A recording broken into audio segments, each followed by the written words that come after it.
Assalamualaikum warahmatullahi wabarakatuh. Sobat Jazirah, rahimakumullah. Bagaimana kabarnya? Semoga kalian semua senantiasa dalam lindungan Allah dan senantiasa diberikan rizki yang barokah. Amin ya rabbal alamin. Dalam sebuah riwayat, terdapat kisah Nabi Ismail alaihissalam menceraikan istrinya karena tidak bersyukur.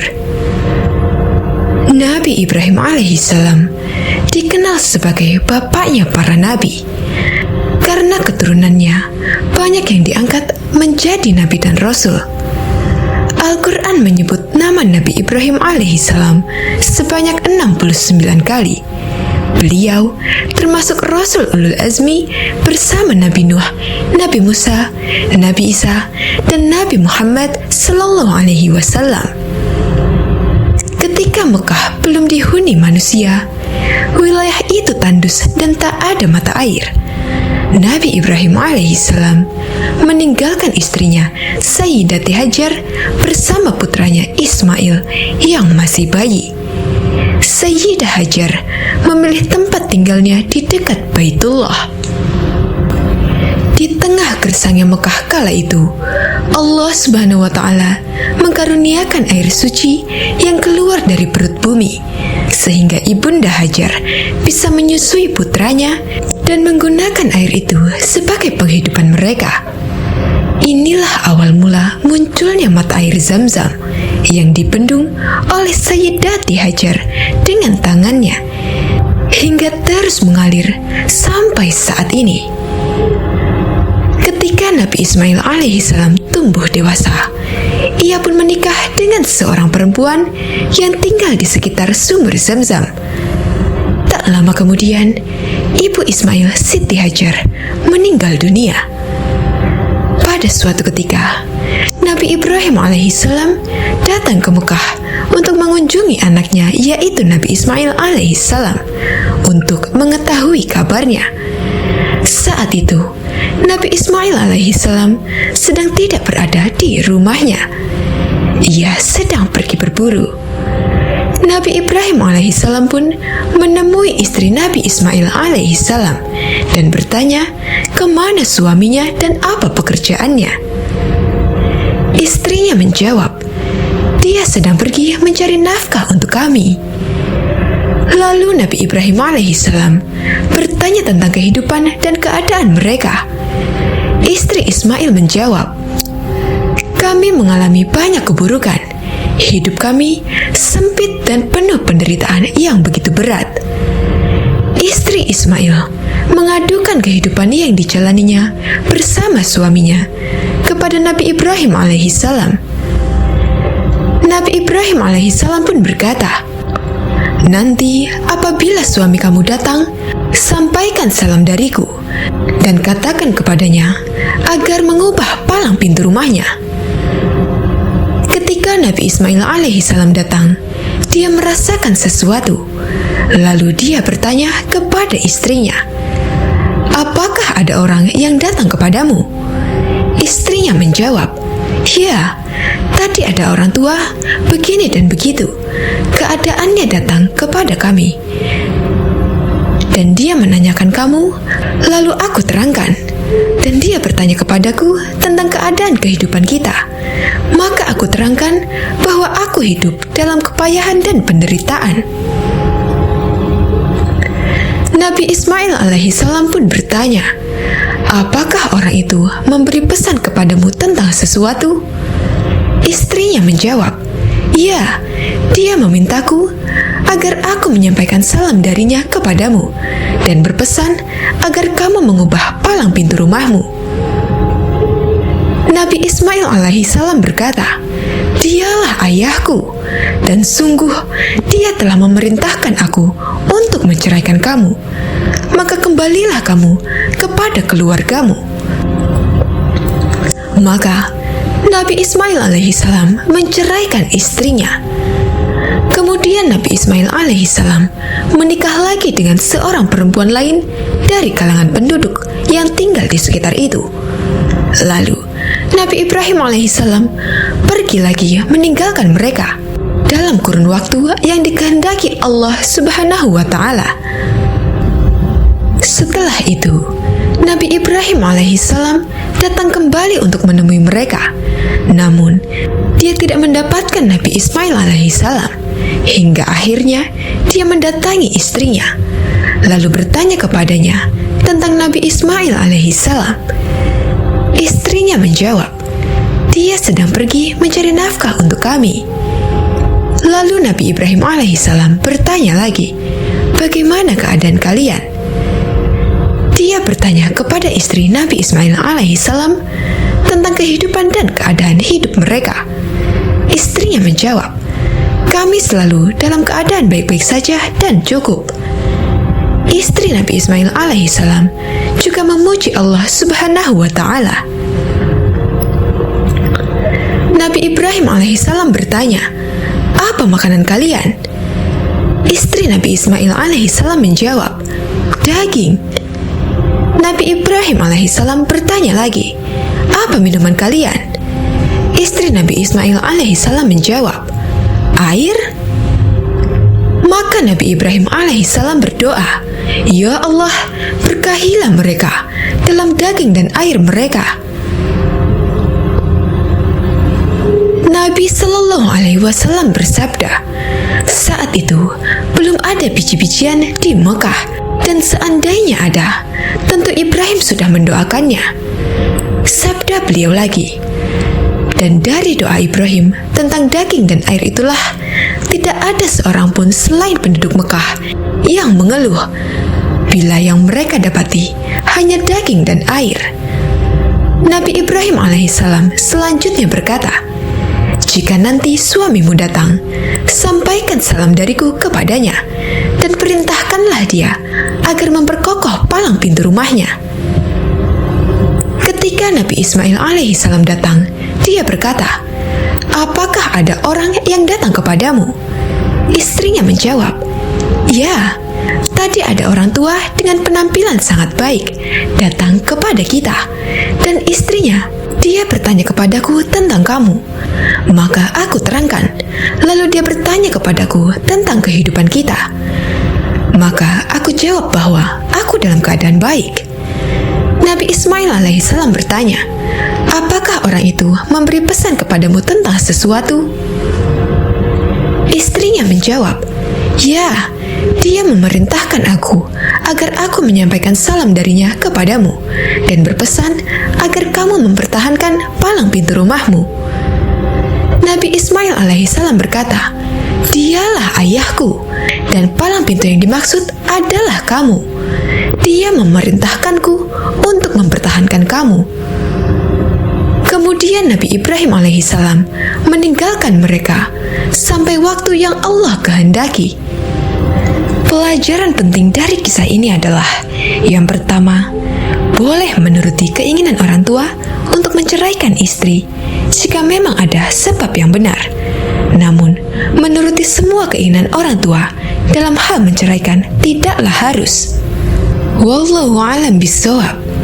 Semoga kita dapat mengambil pelajaran dari kisah kali ini. Amin ya rabbal alamin. Wassalamualaikum warahmatullahi wabarakatuh. Kisah selanjutnya. Dalam diam, ada kisah cinta yang sudah terpendam sejak lama. Kisah cintanya sangat terjaga kerahasiaannya dalam kata, sikap, dan ekspresi mereka.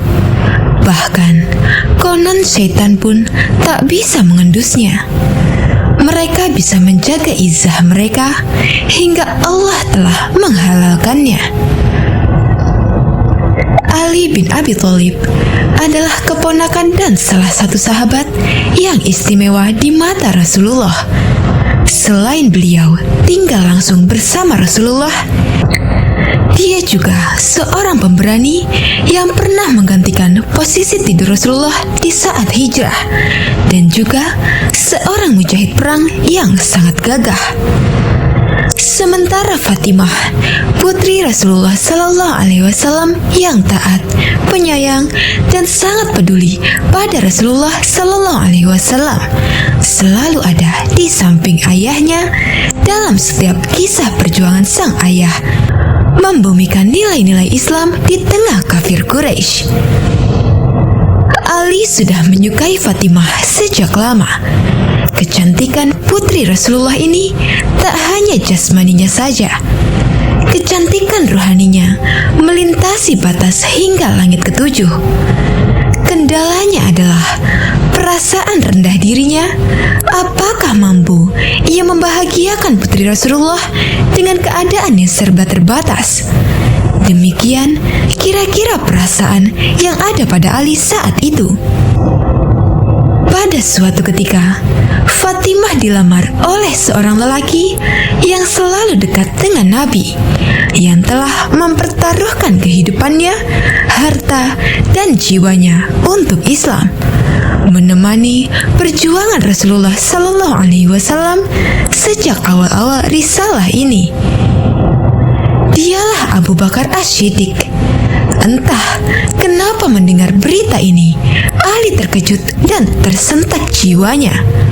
Muncul rasa-rasa yang dia pun tak mengerti. Ali merasa diuji karena terasa apalah dirinya jika dibanding dengan Abu Bakar kedudukannya di sisi Nabi. Ali merasa belum ada apa-apanya bila dibanding dengan perjuangannya dalam menyebarkan risalah Islam. Entah sudah berapa banyak tokoh-tokoh bangsawan dan saudagar Mekah yang masuk Islam karena sentuhan dakwahnya.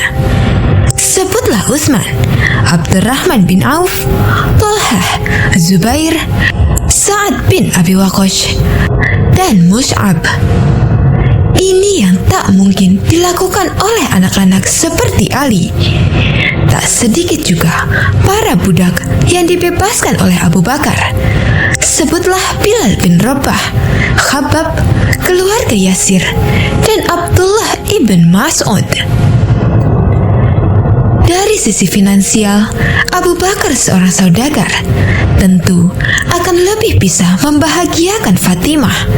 Sementara Ali hanya pemuda miskin dari keluarga miskin. Melihat dan memperhitungkan hal ini, Ali ikhlas dan bahagia jika Fatimah bersama Abu Bakar. Meskipun ia tak mampu membohongi rasa-rasa dalam hatinya yang ia sendiri tak mengerti, apakah mungkin itu yang namanya cinta? Namun ternyata lamaran Abu Bakar ditolak oleh Fatimah, sehingga hal ini menumbuhkan kembali harapan Ali. Ali kembali mempersiapkan diri, berharap dia masih memiliki kesempatan itu. Namun, ujian bagi Ali belum berakhir. Setelah Abu Bakar mundur, muncullah laki-laki nan gagah perkasa dan pemberani. Seseorang yang dengan masuk Islamnya mengangkat derajat kaum muslimin. Seorang laki-laki yang membuat syaitan berlari takut dan musuh-musuh Allah bertekuk lutut. Seorang yang diberi gelar Al-Faruq. Ya, dialah Umar bin Khattab. Pemisah antara kebenaran dan kebatilan juga datang melamar Fatimah. Ali pun ridho jika Fatimah menikah dengan Umar. Ia bahagia jika Fatimah bisa bersama dengan sahabat kedua terbaik Rasulullah setelah Abu Bakar, yang mana Rasulullah sampai mengatakan, "Aku datang bersama Umar dan Abu Bakar."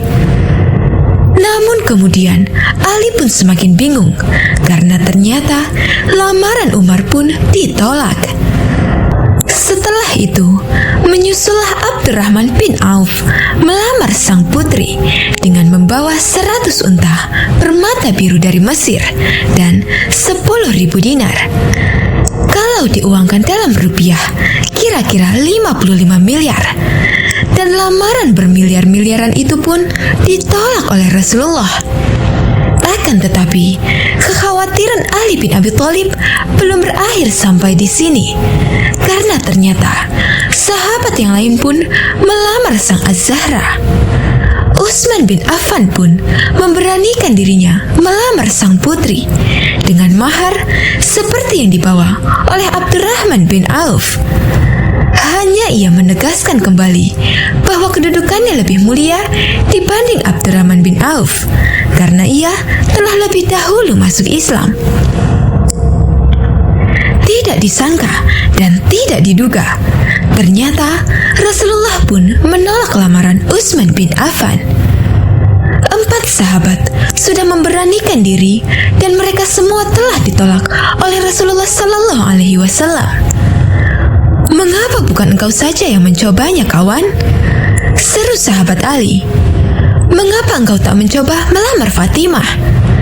Aku punya firasat engkaulah yang ditunggu-tunggu baginda Nabi." "Aku?" tanyanya tak yakin. "Ya, engkau wahai saudaraku. Aku hanya pemuda miskin. Apa yang bisa aku andalkan?" Sahabatnya pun menguatkan, "Kami di belakangmu, kawan." Akhirnya, Ali bin Abi Thalib pun memberanikan diri menjumpai Rasulullah untuk menyampaikan maksud hatinya meminang putri Nabi untuk jadi istrinya. Awalnya, beliau hanya duduk di samping Rasulullah dan lama tertunduk diam.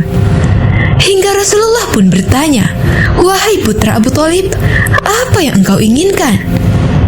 Sejenak Ali terdiam dan dengan suara bergetar ia pun menjawab, "Ya Rasulullah, aku hendak meminang Fatimah." Mendengar jawaban Ali ini, beliau Sallallahu Alaihi Wasallam tidak terkejut. "Bagus, wahai ibnu Abu Thalib. Beberapa waktu terakhir ini banyak yang melamar putriku, tetapi ia selalu menolaknya. Oleh karena itu, tunggulah jawaban putriku." Kemudian Rasulullah meninggalkan Ali dan bertanya kepada putrinya. Ketika ditanya, Fatimah hanya terdiam dan Rasulullah Sallallahu Alaihi Wasallam menyimpulkan bahwa diamnya Fatimah pertanda kesetujuannya. Rasulullah kemudian mendekati Ali dan bersabda, "Apakah engkau memiliki sesuatu yang akan engkau jadikan mahar, wahai Ali?" Ali pun menjawab, "Orang tuaku yang menjadi penebusnya untukmu ya Rasulullah. Tak ada yang aku sembunyikan darimu. Aku hanya memiliki seekor unta untuk membantuku menyirami tanaman, sebuah pedang, dan sebuah baju zirah dari besi." Dengan tersenyum, Rasulullah Sallallahu Alaihi Wasallam bersabda, "Wahai Ali, tidak mungkin engkau terpisah dengan pedangmu, karena dengannya engkau membela diri dari musuh-musuh Allah.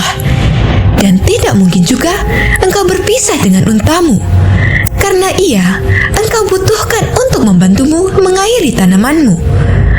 Aku terima mahar baju besimu. Juallah dan jadikan sebagai mahar untuk putriku." Wahai Ali, engkau wajib bergembira sebab Allah sebenarnya sudah lebih dahulu menikahkan engkau di langit sebelum aku menikahkan engkau di bumi ini. Diriwayatkan oleh Ummu Salamah radhiyallahu anha. Ali bin Abi Thalib menjual baju besi tersebut dengan harga 400 dirham dan menyerahkan uang tersebut kepada Rasulullah Sallallahu Alaihi Wasallam.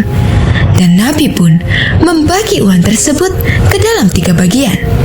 1 bagian untuk kebutuhan rumah tangga, 1 bagian untuk wewangian, dan 1 bagian lagi dikembalikan kepada Ali bin Abi Thalib sebagai biaya untuk jamuan makan untuk para tamu yang menghadiri pesta.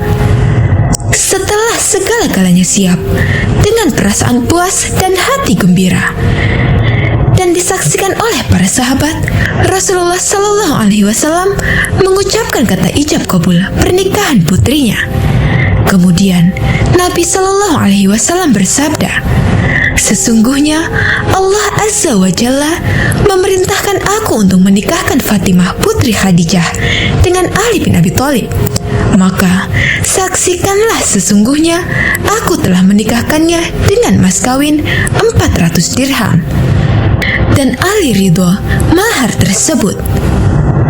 Maka menikahlah Ali dengan Fatimah. Pernikahan mereka penuh hikmah, walau diarungi di tengah kemiskinan. Bahkan disebutkan oleh Rasulullah sangat terharu melihat tangan Fatimah yang kasar karena harus menepung gandum untuk membantu suaminya. Dan malam harinya, setelah dihalalkan oleh Allah Subhanahu wa Ta'ala, terjadilah dialog yang sangat menggetarkan. Dalam suatu riwayat, dikisahkan bahwa suatu hari setelah keduanya menikah, Fatimah berkata kepada Ali, "Maafkan aku, karena sebelum menikah denganmu, aku pernah satu kali merasakan jatuh cinta kepada seorang pemuda, dan aku ingin menikah dengannya." Ali pun bertanya, mengapa ia tak mau menikah dengannya, dan apakah Fatimah menyesal menikah dengannya? Sambil tersenyum, Fatimah menjawab, "Pemuda itu adalah dirimu." Subhanallah, itu adalah pujian terbaik dari seorang istri yang bisa membahagiakan hati suaminya. Ali dan Fatimah saling mencintai karena Allah.